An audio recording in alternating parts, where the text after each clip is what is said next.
नमस्कार साथियों, फ्रॉड कैसे होता है और फ्रॉड नहीं हुआ तो भी आदमी कैसे फंसता है आज बताने वाला हूं। क्योंकि बिटकॉइन के जेन्युइन ट्रेडर, मैंने जेन्युइन बोला, लीगल नहीं बोला, इसका भी फर्क मैं आपको बताने वाला हूं। बिटकॉइन के जेन्युइन ट्रेडर के बारे में बात करने वाला हूं, जिन लोग आजकल बहुत ज्यादा फंस रहे हैं। पूरे भारत में अलग अलग जगह पे उनको गिरफ्तार किया जा रहा है और गिरफ्तार करके वो काफी दिन तक उनको टॉर्चर भी किया जा रहा है और उनको समझ में भी नहीं आ रहा कि ऐसा हमारे साथ हो क्यों रहा है। आप जानना चाहोगे ये सब इंटरेस्टिंग है, क्योंकि यहाँ पर फ्रॉड भी शामिल है, टैक्सेशन का भी प्रॉब्लम शामिल है, जेन्युइनिटी भी शामिल है।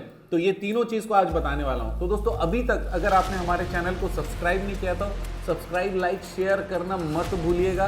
ज्यादा से ज्यादा आप लोगों की मदद हम करने वाले हैं। तो सबसे पहले जानते हैं जेन्युइन का मतलब। मैं कह रहा हूं जो लोग किसी एक्सचेंज में डायरेक्टली कनेक्टेड हैं, जो वेरीफाइड हैं, अपना नाम और सारा चीज वेरीफाई किए हैं, मोबाइल नंबर वेरीफाई किए हैं, साथ ही साथ अपने बैंक को भी कनेक्ट करके रखे हैं। इसका मतलब अपना केवाईसी भी उसमें अपडेट किया हुआ है। इसलिए मैं ये कहता हूं कि चलो ये जेन्युइन ट्रेडर है। जेन्युइन बोला, लीगल नहीं बोला। अब ये जो ट्रेडर है इसके बारे में बात करेंगे कि अब ये ट्रेडर क्या करता है। कहीं से बिटकॉइन खरीदा या इथेरियम खरीदा। बिटकॉइन, इथेरियम दोनों ही ऐसा क्रिप्टो करेंसी है जिसको पूरे विश्व में यूज किया जाता है, माना जाता है और उसका इमीडिएट लिक्विडिटी है। मतलब किसी को भी अगर आपने ट्रांसफर किया तो आपको पैसे मिलेंगे। तो बिटकॉइन, तो मैं बिटकॉइन ही कहता हूं। तो बिटकॉइन का ट्रेडिंग करने के लिए वो कहीं से बिटकॉइन का जुगाड़ किया। अब वो जहां से भी जुगाड़ किया हो, लेकिन अब उसने खरीद तो लिया। समझो 100 रुपीज का बिटकॉइन उसने खरीदा।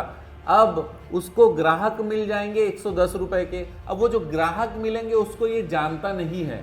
इसका मतलब ये है कि देखिए, सीधा सीधा बात ये है, जब भी आपको सेल करना रहेगा डायरेक्टली किसी भी व्यक्ति को जिसको आप नहीं जानते, तो P2P में सेल करना पड़ेगा। किस में सेल करना पड़ेगा? P2P, मतलब person to person, peer to peer. ये पीयर टू पीयर में सेल करने के लिए वहां पर लोग ऑफर डालते हैं कि मुझे इतना खरीदना है। आप उसको बेचना चाहते हो अगर, तो आप क्लिक करके कनेक्ट करेंगे और जैसे आप कनेक्ट करेंगे उसके बाद आप कन्वर्सेशन कर सकते हैं, मैसेजिंग कर सकते हैं आपस में और उसको बोल सकते हैं कि भैया ये मैं 100 रुपए वाले बिटकॉइन को 110 रुपए में आपको देना चाहता हूं। वो बोलेगा मैं भी लेना चाहता हूं। आप अपना बैंक खाता दिए, उसने आपके बैंक खाते में कहीं से ट्रांसफर कर डाला और ये ट्रांसफर करने से पहले ही जैसे ही आपको देने की मर्जी होती है तो आपको पहले एक्सचेंज में वो 100 रुपए का बिटकॉइन जमा करना रहता है, तभी आप बेच पाते हो। क्यों? क्योंकि अगर आपने वादा खिलाफी कर दी तो फिर वो जो एक्सचेंज है, फॉर एग्जांपल बाइनेंस, वो बाइनेंस क्या करेगा, वो सही व्यक्ति को दे देगा। तो बीच में क्या हुआ कि अब वो उस व्यक्ति ने 110 रुपए आपके खाते में डाला, आपको कंफर्म करना पड़ेगा किसको, एक्सचेंज को, कि हाँ भैया पैसे आ गए हैं, उसको भी कंफर्म करना पड़ेगा। तो एक्सचेंज क्या करता है, ऑटोमेटिकली आपके 100 रुपए का बिटकॉइन सामने वाले को ट्रांसफर कर देगा। देखिए, ट्रेड के हिसाब से ये बहुत आसान और सिंपल चीज है, यस और नो, बिल्कुल है, लेकिन नहीं है सर। यहाँ पर दो इलीगैलिटी आ रही है। सबसे पहली बात ये कि वो पैसे का सोर्स क्या है आपको नहीं पता।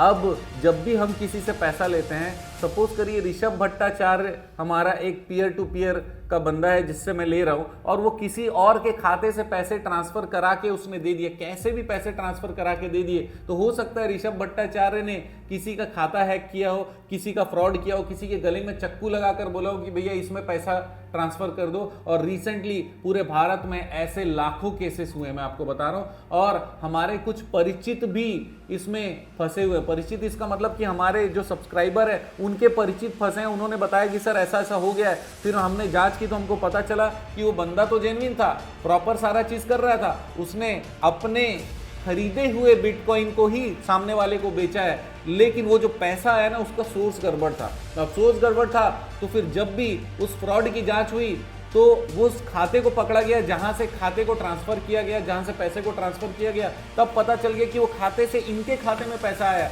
इनको पकड़ लिया गया कि आप सरगना हो, आप ही हो ये सारे चीजों के अपराधी और आपने ये पूरा प्लानिंग किया, उसके पैसे को अपने खाते में ट्रांसफर किया। आप एक बात बताओ सर, वो अपना पूरा स्टेटमेंट दिखा रहा है कि सर ये मैंने 100 रुपए की बिटकॉइन खरीदी, ये मैंने 110 का बेचा तो मेरे पास पैसा आया।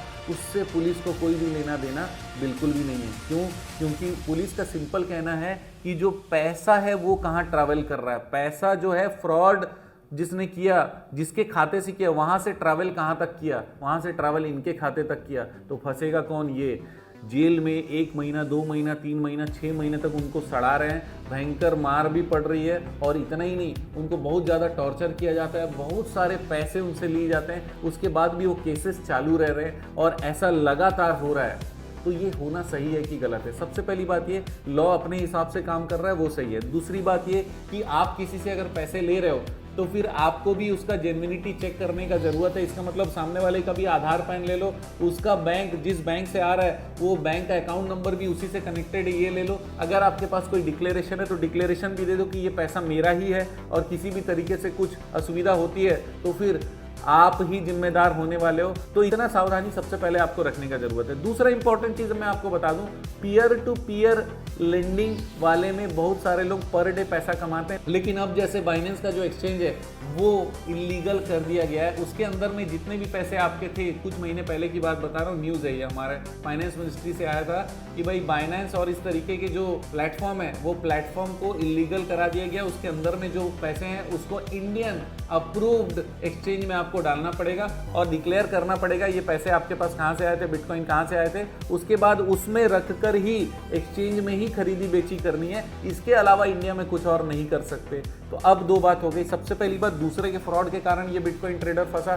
दूसरी बात ये कि क्योंकि ये बाइनेंस या दूसरे एक्सचेंज में पैसे रखा था, अब वहां पर ही P2P ट्रेड कर रहा था, और ये ट्रेड उस नोटिफिकेशन के आने के बाद है जब गवर्नमेंट ने बोला था कि उसको शिफ्ट कर लो आप इंडियन अप्रूव्ड एक्सचेंजेस में। इंडियन अप्रूव्ड एक्सचेंजेस कौन है? कुछ है नाम जो कि इंडियन अप्रूव्ड है, और उन लोग क्या करते हैं कि सारा इंफॉर्मेशन प्रोवाइड करते हैं गवर्नमेंट को, जो चाहिए वो सारी चीज़ें देते हैं, 100% KYC रखते हैं, सब चीज़ों की जांच रखते हैं। वहाँ पर अब ज़्यादा पैसे नहीं कमा सकते। वहाँ पर जाओगे 5% TCS भी काटेगा, और साथ ही साथ में दूसरे टैक्सेस भी आपके ऊपर एप्लीकेबल होंगे। आप बहुत ज़्यादा पैसा तो कमा ही नहीं सकते, उल्टा आपका कैपिटल कम होता जाएगा अगर वहाँ ट्रेड करने का सोचोगे। इसीलिए लोग वहाँ से, मतलब दूसरे एक्सचेंज से, जैसे बाइनेंस है, वहाँ से शिफ्ट नहीं कर रहे हैं, और जितने भी पैसे दूसरे एक्सचेंजेस में हैं वो अभी तक रखे हुए हैं, वहीं पर ट्रेड कर रहे हैं। इसी कारण जब वो फंस रहे हैं तो उनको बचाने वाला कोई भी नहीं है। इसका मतलब फाइनेंस मिनिस्ट्री के लिए भी वो विलन बन गया, क्योंकि भाई तेरे को तो बोला हुआ था, तूने गया नहीं।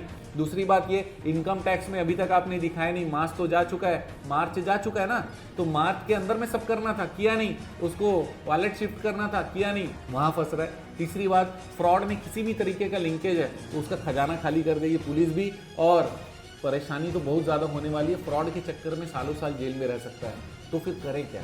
करना ये चाहिए, सिंपल बात ये कि अगर आपके पास में बिटकॉइन या कुछ भी है, आप चाहते नहीं हो कि इधर आ जाए, तो भी आपको उसको सेल करना ही पड़ेगा। सेल करके जो पैसे होंगे उसको सिस्टम में लेकर आइए, वाइट में लेकर आइए, उसके बाद में इंडियन एक्सचेंज में ही आपको खरीदना पड़ेगा। अगर आपको लगता है किसी मोमेंट में कि बिटकॉइन ऊपर जा सकता है तो आपको खरीद के चुपचाप बैठे रहना पड़ेगा, और जैसे ही आप प्रॉफिट कमाओगे आपको टैक्स देना पड़ेगा।